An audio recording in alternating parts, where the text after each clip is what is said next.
চলো আজ আমি তোমাদের দেখাবো আমি আমার ছেলের জন্য ছোলার ছাতু কীভাবে তৈরি করে খাওয়াই। দেখো, প্রথমে আমি ছোলাটাকে কড়াইতে ভালো করে নাড়াচাড়া করে নিচ্ছি। একটু হালকা গরম হবে যাতে খোসাগুলোকে খুব সহজে আমি ছাড়িয়ে ফেলতে পারি।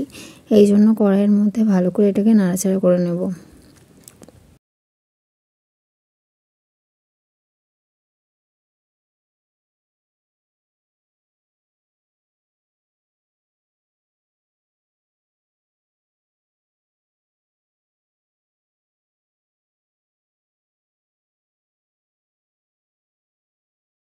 দেখো, ভালোভাবে গরম হয়ে গেছে। এবার এটাকে নামিয়ে নেব।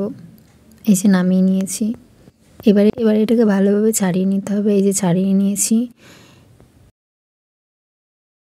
এবারে মিক্সিতে ভালো করে গুঁড়ো করে নিয়েছি। এবার এই গুঁড়োটাকে আমি একটা চালনির সাহায্যে ভালো করে চেলে নেব, নাহলে দু একটা খোসা থাকলে ভালো করে চেলে নেব এটার মধ্যে দিয়ে। দেখো,